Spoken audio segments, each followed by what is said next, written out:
നമസ്തേ പ്രിയമുള്ള പ്രേക്ഷകരെ, നാം ഇവിടെ ചർച്ച ചെയ്യുന്നു ശ്രീ മേൽപ്പത്തൂർ നാരായണ ഭട്ടപാദനാൽ വിരചിതമായ ശ്രീമൻ നാരായണീയത്തിലെ ജംബുദ്വീപാദികളിൽ ഭഗവത് പൂജ എന്ന 21ാമത്തെ ദശകത്തിലെ 11ാമത്തെ ശ്ലോകം.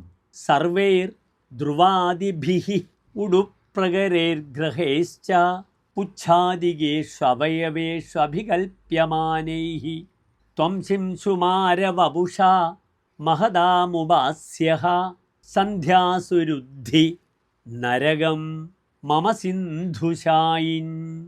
ഇനി പ്രസ്തുത ശ്ലോകത്തിൻ്റെ പദച്ഛേദം ശ്രദ്ധിക്കുക. സർവൈഹി ധ്രുവാദിഭിഹി ഉഡുപ്രകരൈഹി ഗ്രഹൈഹി ച പൃച്ഛാദികേഷു അവയവേഷു അഭികൽപ്യമാനൈഹി ത്വം ശിംശുമാരവപുഷ മഹദാം ഉപാസ്യഃ സന്ധ്യാസു രുദ്ധി നരകം മമ സിന്ധുശായിൻ. ഇനി മേൽപ്പറഞ്ഞ ശ്ലോകത്തിൻ്റെ അന്വയം ശ്രദ്ധിക്കുക.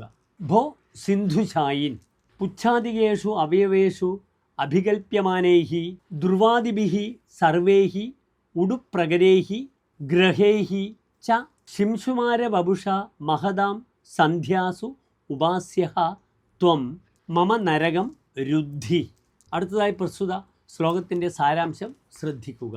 അല്ലയോ പാലാഴിയിൽ കുടികൊള്ളുന്ന ഭഗവൻ, വാൽ മുതലായ അംഗങ്ങളുടെ സ്ഥാനക്രമമനുസരിച്ച് സങ്കല്പിക്കപ്പെടുന്ന ധ്രുവ നക്ഷത്രം മുതലായ നക്ഷത്രമണ്ഡലങ്ങളോടും സർവഗ്രഹങ്ങളോടും കൂടി സന്ധ്യകളിൽ ശിംശുമാരനെന്ന് പേരായ മത്സ്യത്തിൻ്റെ ആകൃതിയിൽ ആകാശദേശത്ത് പ്രത്യക്ഷപ്പെടുന്നവനും മഹാത്മാക്കളാൽ ഉപാസിക്കപ്പെടുന്നവനുമായ അല്ലയോ പ്രഭോ, എൻ്റെ ദുരവസ്ഥ അങ്ങ് പരിഹരിക്കണമേ. നമസ്തേ.